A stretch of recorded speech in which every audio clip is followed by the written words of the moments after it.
All right. Welcome to the Quarantine Check-In. My guest today is the very funny Alex Bozinovic. Alec, what is going on with you? Not much. Just sitting here in Margaritaville, just living it up. I would not take you as a fan of Jimmy Buffett. Yeah, like me and Jimmy, we go back. We go way back. Have you ever eaten at his restaurant outside of Sandusky? I've never eaten at his restaurant, but he often has cooked food for me and like served it to me. So you've met Jimmy Buffett. Yeah. Like I said, we go way back. We're real close. Good friends, me and Jimmy. That is weirdly awesome and a little bit unbelievable at the same time. Yeah. I helped him develop his burger recipes. So when you eat at his restaurants, just know that I had input in those burgers. So are you getting a cut of every burger sold at Margaritaville? You know what? I did this for the love, Robert. I didn't. Some things you have to just give away in order to get back. You can't monetize everything. You know what? I think you can. I think you can monetize. I mean, you theoretically certainly can monetize anything, but like some things, you gotta follow your heart. And my heart said, just there's this guy. He's kind of down on his luck at the moment. He's just trying to find his way in the world. Let's just throw him a bone. So that's what I decided to do. Well, that makes you a much better person than me. Yeah, I'm a philanthropist. That is good. That is good that you can do that. Now, if we were to drive down to Margaritaville, would we get a free meal? I asked him to kind of like keep me anonymous. Like I probably shouldn't have even said what I have so far, because like I don't want to get anything back for it. So like none of his employees know who I am or anything like that. Like literally, he's the only one who kind of like whenever he sees me, kind of just like winks at me and kind of like gives me a little nudge. It's like just the thing between the two of us. I mean, that's kind of like me and Gallagher too. I've written all of Gallagher 2's material. Oh, okay. So basically, I just took his brother's material, changed the word here or there. I probably it's kind of thinking about that on here. It's like Vanilla Ice with Ice Ice Baby. You mean the dun dun dun dun dun dun? Yeah. Like you added the tss. Well, I think Vanilla Ice took the melody of a obscure Queen David Bowie song and made something unique out of it. Yeah, well, the way he described it was that like the original song goes dun dun dun da da dun dun dun dun dun da da dun dun, and his version goes dun dun dun da da dun dun dun dun dun da da dun dun. Little difference right there. Yeah. Of the greatest rap song ever recorded in the late early 90s. So good Suge Knight tried to steal it. Well, he was a criminal mastermind who I believe is still rotting away in jail. No, I think he died. Really? Yeah, I think he had like a heart attack or something in prison. I should have my staff research that. Jamie, pull it up. Oh, you have a staff right there? Yeah. I in addition to being very close friends with Joe Rogan or with Jimmy Buffett, Joe Rogan lends Jamie out to me as well. That's pretty cool. I just have a staff who's sleeping right. Okay. So how are you holding up in these times of quarantine? I'm actually holding up kind of well because like I grew up an only child and both of my parents like worked all the time. So like this is just very nostalgic for me. It takes me back to like when I'd come home from school and like do my homework for a little bit and then rest of the night just play video games, So we kind of have that in common. We're both latchkey children. Yeah. Yeah, I was absolutely a latchkey child. I'd be in school all day. Like I played sports, go to practice. I'd come home, get my homework done real quick, and then it was just like, NBA Live all night. So that was your video game of choice? Oh yeah, I was NBA Live guy back then. I was like a lot of the adventure games, like Final. Well, I mean, Yeah, I mean, I'd play those too. Like, I mean, Final Fantasy VII. Like, I played that. Like, I mean, that was like my favorite game probably of all time until I played the new Red Dead. But yeah, I mean, I played those games too. But like in between those games, like when I beat them and there was nothing else, it was like NBA Live or like NCAA football or something. Yeah, I was not good at real sports or video game sports. In fact, if they were able to choose teams, I would be the last person picked in video games as well.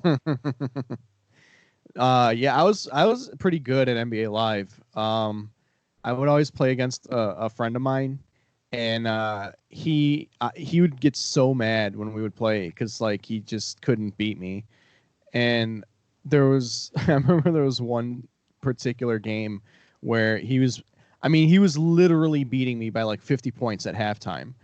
And third quarter comes on, and I had Steve Nash he was on the Suns at the time, and I just in the second half of the game, Steve Nash couldn't miss a three. So like I wiped out a 50-point lead and won the game by like 7 or something like that. And he like I was afraid for his health because he was very angry. I thought like he would maybe have some kind of tremor in his brain or something.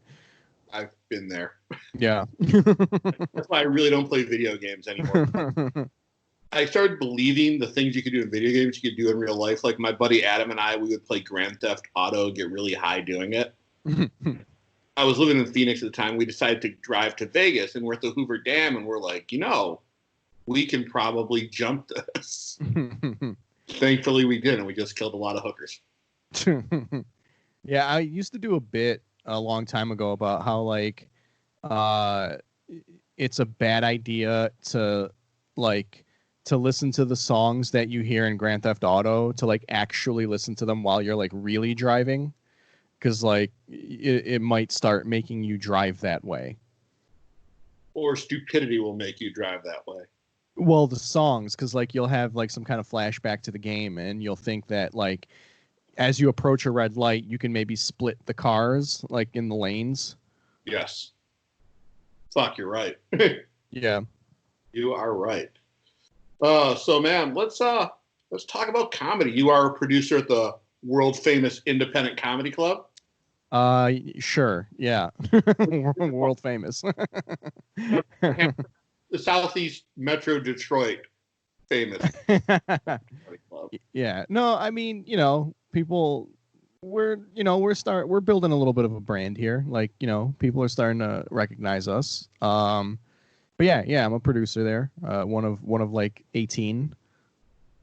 You guys produce a lot of good shows. So you're about your first year recently happened.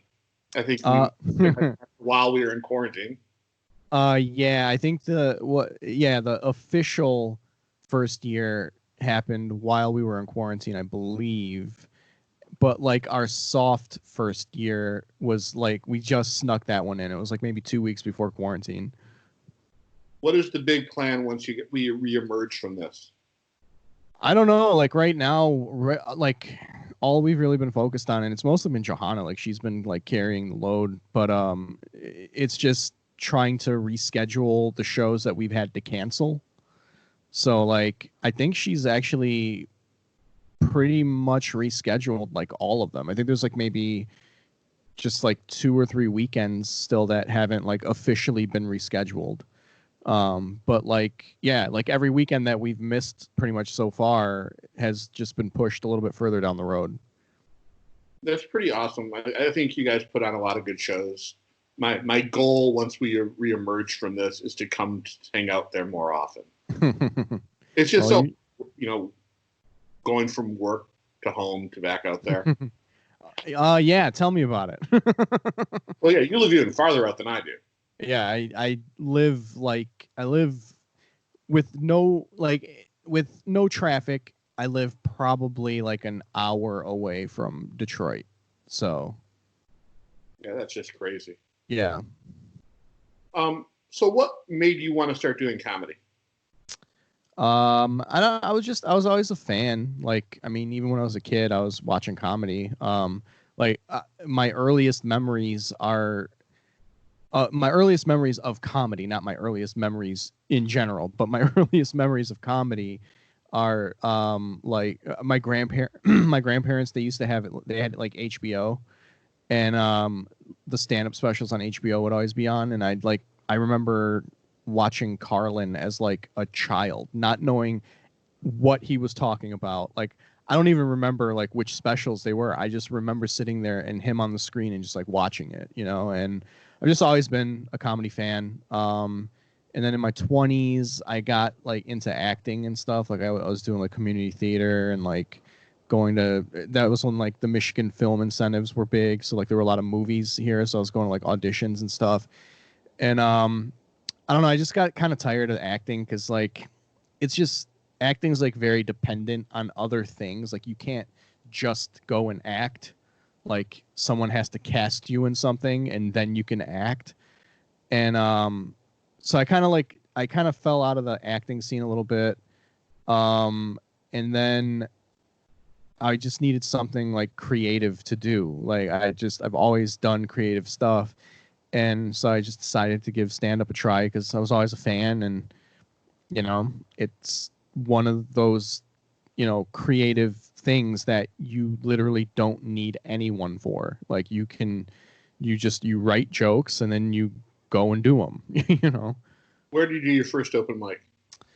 It was at Ridley's. I mean, I took the class. That's like how I started. I didn't really know where to look to find open mics other than Ridley's, so I just kind of like went to their website and I saw they had classes. So I took the class and did the graduation thing and then did an open mic there and then started meeting other comics by doing it there and just started going, you know, to other open mics. The first open mic that I think I did outside of Ridley's was probably New Way. The most painful open mic in the city. Yeah, I mean, it's always been that way. My favorite open mic for a long time, it's probably the open mic that I like developed most of my material at, was at the Cellar. It was called the Cellar. It was at Dale's Sports Bar. Okay. In St. Clair Shores.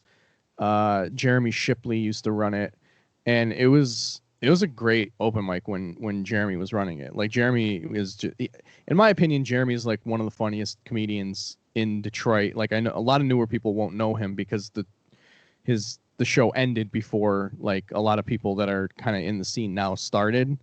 But Jeremy's like one of the funniest people that I know. He's so funny, and like he's just so quick on his feet, and he's just a great host, but he's also just a good comedian too. Like it's not just hosting. I've for 2 years and I've never heard of him. He once the show ended, he kind of stopped doing stand up because like life, like job, kid, all that kind of stuff, you know. But like, I mean, he's great. He's like one of the funniest people I know. Oh, it's a shame I never met him. Yeah. So let's talk about your other show, Truth, which I think is one of.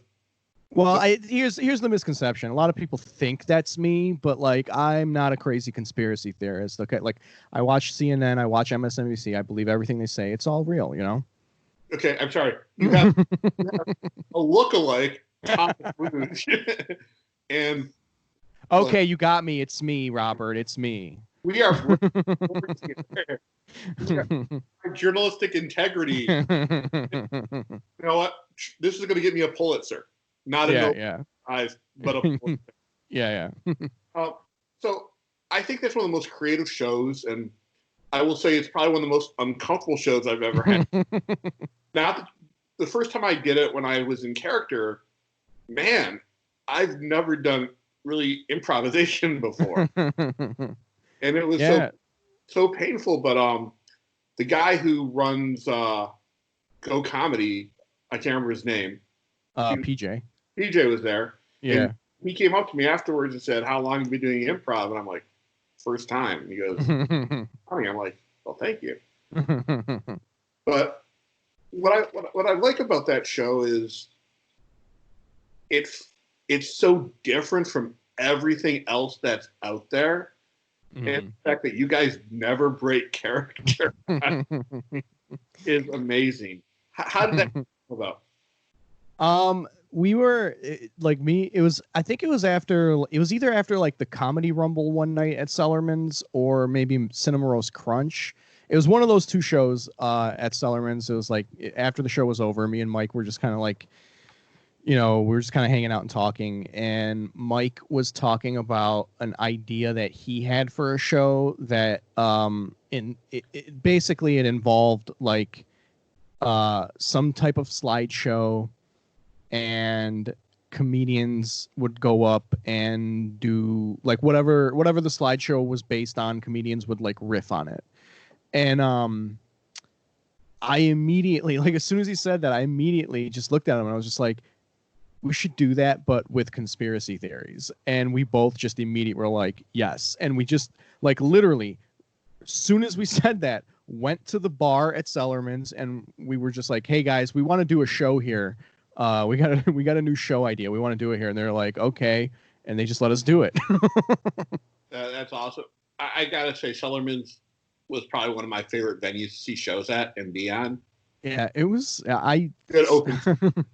I'm still upset about that because that place was great. It was my favorite. Like, that place has been part of like 90% of my comedy life, because like me and John started that show when I was like just about a year into comedy, and it ended when I was just about 4 years into comedy. So like I'm at 6 now, so it's been like the largest chunk of my comedy life, It was a fun show, and I miss it because I think one of the last shows, the show that was the month after what became the last show, was the show I was finally actually going to be not on.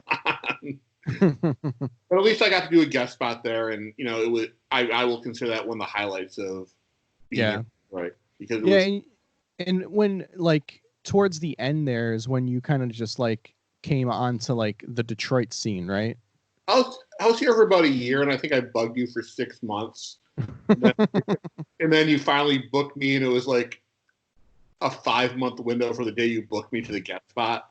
We were booked pretty far ahead. Like, people were hitting me up, and I was kind of like, unless it was a headliner, I was kind of like telling people like, well, message me in a couple months, because like, unless you want me to book you like a year from now.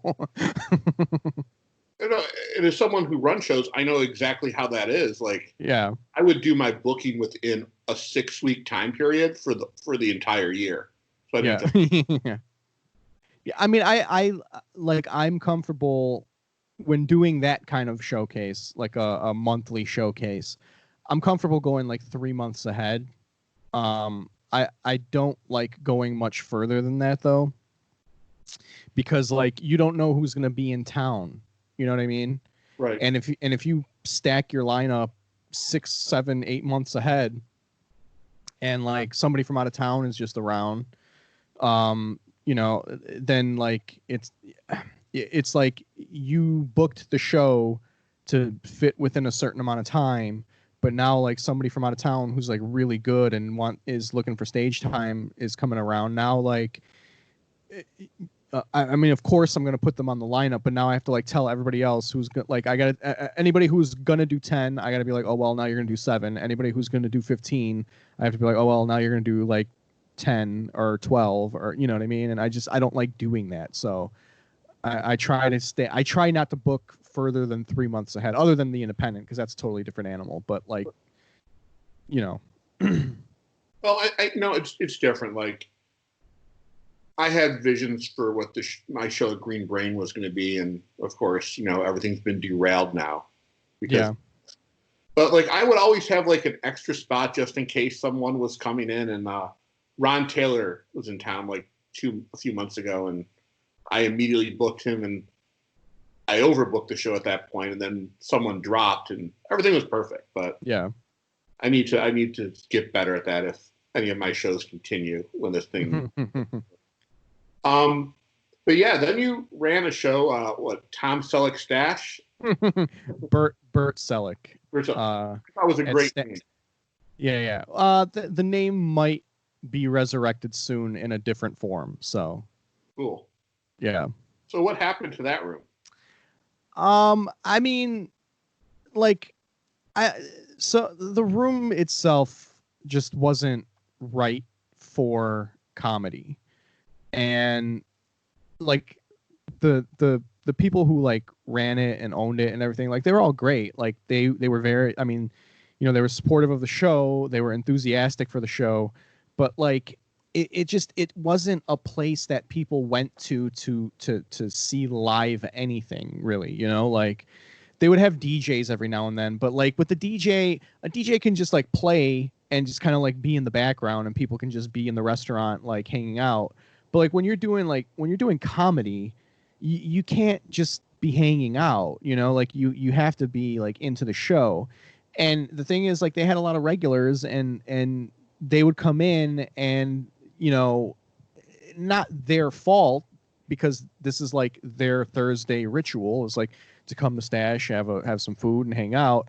Now all of a sudden there's a comedy show, and it's like, oh well, what, we have to shut up now? Like, no, we come here all the time. And I'm not gonna like tell those people to like stop doing what they're doing and pay attention to the show, but at the same time it's like, we need you to pay attention to the show. Right.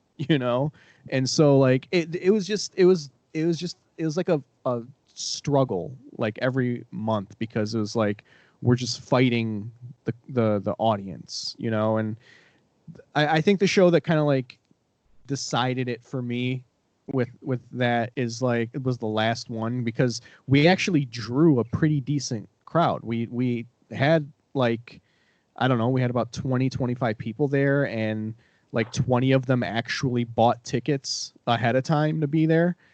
And not even halfway through the show, like almost all of them left, just because the regulars were just like loud and just disruptive. And yeah, so I mean, it sucks. I like the owners and everything. I think it's in a great spot, and it is a cool place, but like it just wasn't working out. That sucks. Yeah, and the food is great. I mean, like, don't not go there because I had a bad comedy experience. Go there. The food is great. You'll love it. Ray and Gracie are great. They're fun. Bartenders are fun. It's a great spot. Cool. I'll have to go there and eat once. Yeah, it's really good. It is. The food's great. What do you think comedy's going to be like once this is all said and done? I don't know. I mean, listening to podcasts and listening to comics that travel and do this quite a bit, they don't have a great outlook on where this is going. And I don't have as much experience on the road with it as some of these people that I'm listening to. And so I am kind of like, I'm taking their word for it, and what it's sounding like a lot of like road comics and like, big touring comics are thinking is like, unless you already have a draw, it's going to be very hard to do comedy after this. Because like, number one, people obviously are not going to have a ton of money.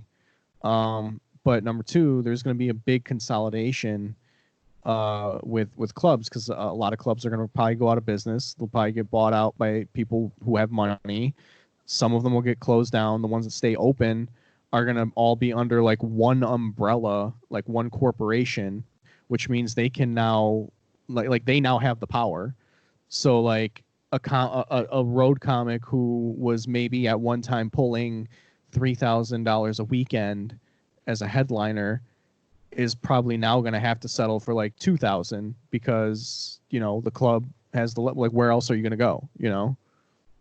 But if we kind of look through history, back when Patton Oswalt, Zach Galifianakis did the Comedians of Comedy tour, they decided to go out of the comedy club system and create their own thing. Yeah, but like collectively, those guys had a draw, right? So like, if that point, Patton Oswalt did, the other guy not as much. Yeah, but they had at least some type of credits, right? Like if I, if myself and like I'll I'll use John as an example because he's the one that I run like my shows with outside of the Independent, or if me and any of the people at the Independent, like if we go on a tour, none of us have any like major credits. So like number one, why would a venue want to book us to do a show? Because like they're gonna have to do all the work to promote it because like we don't have any kind of like social media presence and nobody knows who we are. Right. So like it's I'm not saying it's gonna be impossible. Like we can do it. It can work, but it's gonna be way harder. Unless you already have like some kind of draw or you have some kind of credits or something like that. Or we just make up our credits. Yeah. I mean, I know this. I was in the movie Deuce Bigelow. And well, you're lucky that way. I did give myself a stage name. I'm thinking it might be time to revert back to my real name. You should do your hair like him too. I wish I had hair like him. Well, get a wig. I can't wear a wig. Yeah, you can. Do it for the craft. I'll just do his whole act. And you should just go do one-man show version of Deuce Bigelow. Oh god, that movie was so bad. Yet I know most of the dialogue. or what was the other one that he did when he would like be animals or something? The Animal. The Animal. Yeah, do your one-man show version of The Animal. I never saw that one. Never saw. Here's a funny story. I was doing the Cleveland Comedy Open, and my name as in the finals, and my name was on the poster outside. I did my set, didn't win, and I'm talking to a few of their comics, and this couple comes up to me, and they're like, "Oh, you're really funny. We came here thinking Rob Schneider was on the show." And I'm like, yeah, it's not me. And we're like, she's like, yeah, we figured this out, but my husband said, man, he let himself go. You're like, oh, thanks. And then they wanted me to say, you can do it. And because I'm a people pleaser, I said it, but I felt so dirty. Well, I mean, now I know. Like, you got a spot every weekend at the Independent. Like, hopefully, we get some of that Rob Schneider crowd. Yeah, I'll just come up in the middle of right before the headliner and go, you can do it. Yeah, no, just like, guys, we got special guests dropping in tonight. He's gonna do a quick guest set. Everybody, please put your hands together for Rob Schneider, and everybody's gonna like lose their shit, and then you're gonna come up and they're gonna be like, what? And then I'll get sued by Rob Schneider, and then I'll have that credit. There you go, and then you can go on tour. Yeah, that'll be awesome. That'll propel my comedy career and probably my bank account even smaller. Yeah, you just need to get that rockabilly wig. Yeah, and you know what? Isn't his daughter like Ellie Goulding? Oh, I have no idea. Like he has some daughter who's like a big pop singer. Yeah, I will go reconcile with her. Like you could have told me his daughter is Billie Eilish, and I would have probably believed you. Who's Billie Eilish? No, I personally hate her because she's 17 and she's so talented. Who, Billie Eilish or Rob Schneider's? Rob Schneider's daughter is pretty talented herself as a singer. Oh, so you're talking about Billie Eilish then? Yeah, she's really talented. Yeah, I'm not like. It's funny, like whenever like I hang out with other comics, like they start making like really crazy like pop culture references, and I'm not a pop culture guy. Like I really don't get references like that, and I like if it's somebody that I'm close to, I'll just be like, yeah, I don't get that. But like if it's like a new person, I'll just usually play along with it and just do the fake ha ha ha laugh, you know? Yeah. So when Lizzo was at the Independent, did you know who she was? I mean, I know who Lizzo is, but I didn't know what she looked like. So like I didn't know that was Lizzo until like Johanna and Connor started hyperventilating. Like once they started losing their minds, I was like, okay, this is somebody. But like on my own, I wouldn't have known that was Lizzo. If I had a more famous cousin and I was performing, I would not want them to show up. Because all of a sudden my set is ruined. Yeah. Well, because nobody's paying attention now. Everybody's like, oh my God, it's fucking Lizzo. And I'll be honest, I know one song by her and I'm like, okay, that's cool. I'm sure if somebody. Hello? Alex, went frozen. We are having technical difficulty. Played her song. I can still hear you. Okay. I can hear you now. Yeah, I mean, I could still hear you. Okay. So, do you think if I was there when Lizzo was there, she would have gone out with me and I could have had a sugar mama? Probably not. Man. That would suck for me. So when do you think you guys are going to be reopening? When do you think we'll actually be able to go back out and do shows? I don't know. I mean, aren't they lifting the ban like in May or something, like May 15th? Yeah, but it doesn't mean everything will open right away. Well, right. But yeah, I don't know. I mean, if they're gonna go May 15th, like if that's when they're gonna start like rolling everything back out, I mean, my guess would probably be something like middle of June, maybe beginning of July. Well, if I'm still in Michigan, I will be there for it. Yeah, I don't know. I mean, my personal plan is going to be like whenever like I'm not going back out as soon as they're like, okay, you can go back out again. Like I want it to hit full blast again and then even wait like 2 more weeks.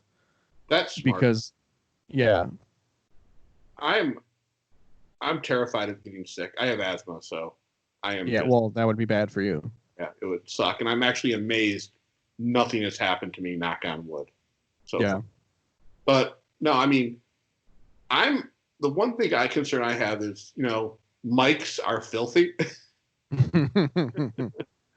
Like do I just wear gloves and a mask when I'm performing now? Just get like one of those like paintball masks. You know what I'm talking about? I'm just gonna dress up like Bane. That's what I mean. Like the guys that get like the paint that get all like paintball decked out. Like they have like the top part of the helmet, but then they have like a mask piece, and the mask piece always looks like a Bane mask. Yes, that's what I'm gonna look like because I want to stay healthy. Well, that's what I'm saying. That's why like I'm kind of whenever like I'm not going back out right away. So like I'm not gonna be these people that it's like, oh, ban is lifted, let's go party. I'm waiting. Like I'm gonna let you guys all create the second wave of Corona, and then like once I see what happens after that, then I'll make my decision. If everybody gets out there and after 2 weeks there's no like second wave of it, then I'll be like, okay, I feel comfortable. If there is a second wave of it, then I'm just like, well, good thing I didn't go out, and I'm gonna keep staying in. Yeah, I think it's gonna be like. I don't think we'll have shows until July. That's I'm like earliest mid-June, but like I think realistically it would be like July. I would love to have one on Memorial Day weekend, but I don't want to be people have to have a memorial for me the following Memorial. Yeah. So let's get to know you a little bit better. So you grew up in Hamtramck. You played football. I've seen pictures of that floating. What's your favorite band of all time? It can't be Jimmy Buffett because I know that's not. I don't know. Like, I mean, growing up, I did not have a diverse, like palette of music. Growing up, like, because I was in Hamtramck. I mean, that's in the city. I like, I not mostly, but I only listened to hip hop, and so like. That's the genre that like I know the most. There's a lot of bands that I like now, but like if you're saying favorite of all time, I'm split between two. So it would either be The Roots or it would be Outkast. Two good choices. Yeah, like those two. Like I'm probably more familiar with the music of those two bands than like any band. Okay, I like both of them. Roots I probably give Roots more of an edge than Outkast. I would too, just because like I mean, I think Outkast does now, but like at the time they didn't. But like because they play the instrument, they actually play live instruments. They're the best house band on late night TV. I see. I that upsets me a little bit, but like it's okay. I'm willing to look past that. Cool. I'm glad. I'm sure they are very appreciative of that. Yeah. Like I've talked to Questlove. He knows how I feel. I'm glad. Maybe you can open up for me on tour. Yeah. Favorite movie? Oh. Like I'm so bad at this because like I don't have one like the movie. Okay, there was a stretch of my life where I watched one movie at least like 3 or 4 times a month. I wouldn't call it my favorite movie now, Okay. but it's probably the movie I'm most familiar with out of any movie, and that would be Swingers. That's a great movie. I actually watched that last week. Yeah. It doesn't hold up. Yeah, I mean it's pretty dated now, but I mean it's still fun. It's still a fun movie, but like yeah, I mean I don't really watch a lot of movies just because like my attention span is awful. Like 20 minutes into any movie, I'm on my phone already, you know? Unless I go to the movie theater. If I go to the movie theater, I can focus. But like if I'm just at home, 20 minutes in, it's like clockwork. 20 minutes in, I got my phone in my hand. Unless it's a porno. Well, yeah. Well, but then I am watching it on my phone, so the phone is in my hand. Oh, you don't watch it on your TV? You don't have the Roku Apple TV where you can just stream it? Well, I do have Google Chromecast, so like I do that sometimes, but usually it's just easier to do it on my phone. Yeah. Celebrity crush. Celebrity crush. Yep. So if we're talking about like when I was still deeply closeted. What? Like, Hey, what? So we'll do two. We'll do my deeply closeted celebrity crush, and then we'll do my celebrity crush like when I finally like accepted that I am gay. Deeply closeted celebrity crush, definitely Janet Jackson. Okay. Like what era Janet Jackson? Like Janet Jackson or the what was it, the Vibe cover Janet Jackson? That era Janet Jackson. And then once I like finally came out and accepted that I was gay, I got very, very into the A-Team and George Papard. All right, that's interesting. Yes. Was it A-Team era George Papard or like George Papard? So it was A-Team era George Papard that like drew me in. But in hindsight, I think my favorite era George Papard would be the Banachek era George Papard. Okay, I don't even know what Banachek is.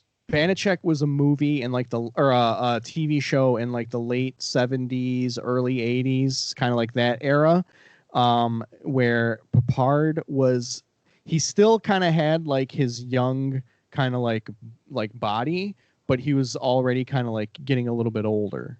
So okay. It was kind of like that transition period.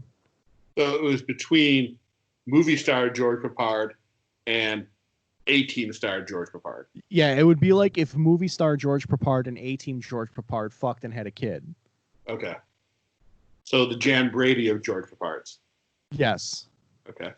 Yeah, I gotta tell you, A-Team was my favorite TV show. Oh, I was obsessed. It was on TV Land, and it would play like all the way through. Like the whole series would just keep like looping, and I would watch it like every day.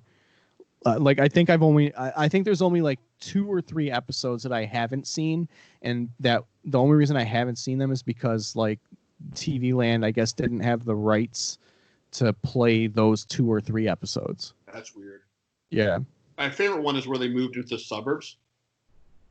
Wait, which one was that? I don't know why they're in the suburbs, but there was a motorcycle gang that was like chasing them in there. And that I've never watched it I haven't watched it since I was a kid, but that was like my favorite episode because I was hoping the A-Team would move next door to me. That had to be like a later season, right? Probably. I don't even know how many seasons there were of that show. 5 seasons. Really? Yeah.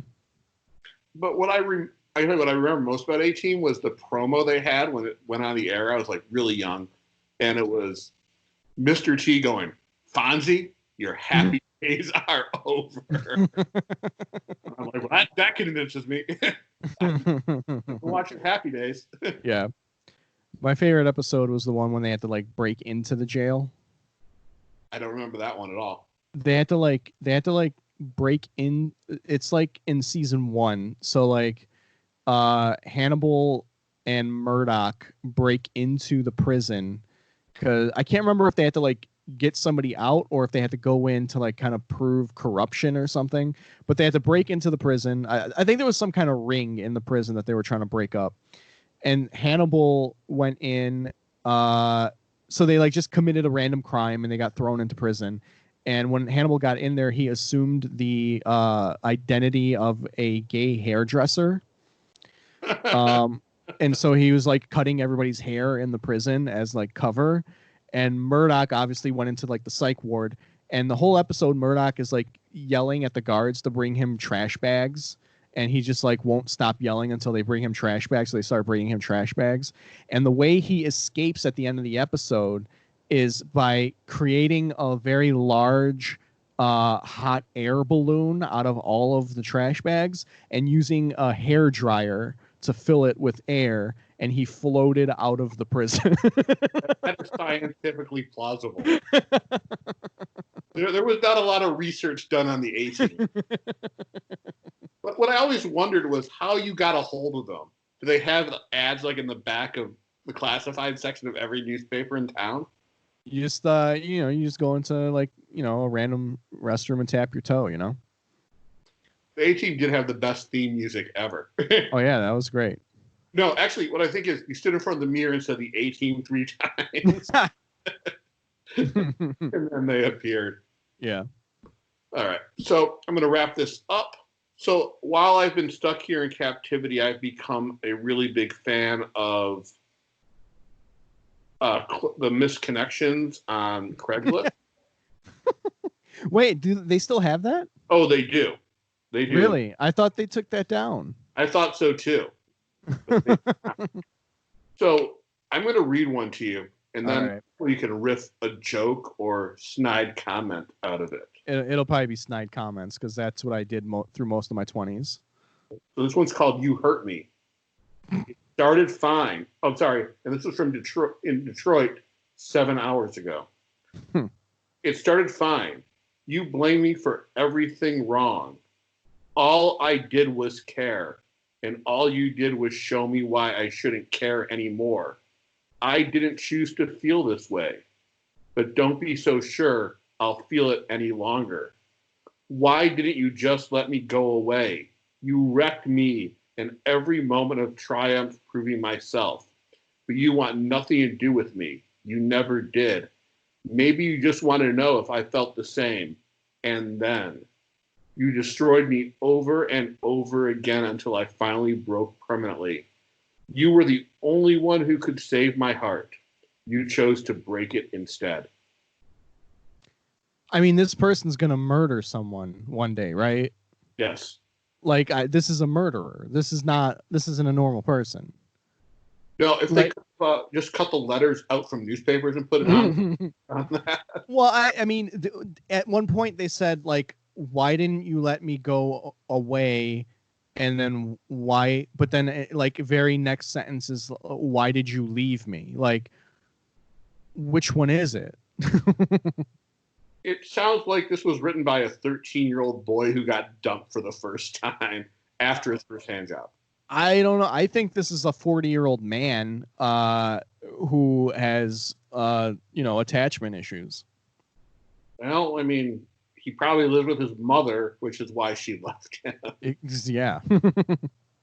Oh, man. Alex, this has been great catching up with you. I hope to see you sooner than later. Yeah, hopefully we're hitting the stages again soon. Yes, because I have written some new material. And none of it's about quarantine. I got my post-COVID hour ready to go. I have this whole new bit about getting laid off on Zoom, which was so fucking surreal. So that actually happened? Yeah. But I technically was on Microsoft Teams, but nobody knows what Microsoft Teams is. And the whole bit is about how I kept on pretending to freeze so they couldn't let me go. Yeah. So where I work at OPEC, we use Microsoft Teams quite a bit, and we have a standing optional video lunch hour. Oh God. Yeah. Last week we had a virtual bring your kid to work day. That's horrible. Yeah. It's very bad. I have not participated in any of the. I mean, I don't have a child, so I couldn't have participated in that one. But if I did have a child, I would hope that I had a child, that I raised a child smart enough to know that is nerd shit and that he wouldn't want to do it. If I had a kid and had to go through something like that, my kid would be a terror.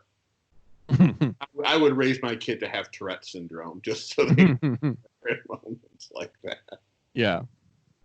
Oh man, well, thank you so much. I'm going to let you know we have a great guest tomorrow on the show. Elena Bamfield. I don't know if you know who she is, Lance. Oh, nice. I think I met her like once or twice. Like she's funny. I like Elena. Yeah, for someone who's so new, she is. Yeah. So fucking funny. Yeah. Yeah, I think I met her at Max once, and I think she came to the Independent once.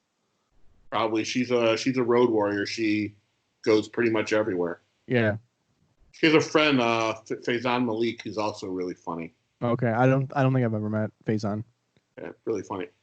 All right, man. Well, thank you so much. I will see you sooner than later. And I'm going. You know what? I should let everyone know you have a really cool podcast called The Truth Cast. You're on YouTube and pretty much anywhere podcasts are. Yeah, pretty much all of the podcasting places, even iHeartRadio. Really? Yeah. The most devil-owned. That's awesome. Yeah. Well, you'll have me or my character as a guest on there at some point. Yeah, absolutely. We definitely will. All right, cool. I'm so glad you came out as Jimmy Buffett fan forever. Yeah, I'm gonna get back to the concert. So. Oh, is that your favorite one, like from Deer Park or Deer Creek, 1983? No, this is going on right now. Like it looks like they're stuck, but like it looks like they're standing still, but they're just moving really slow. Well, yeah, Jimmy Buffett is really old. So yeah. All right, cool, man. Thank you so much, and we'll see you guys tomorrow. Yep. See you.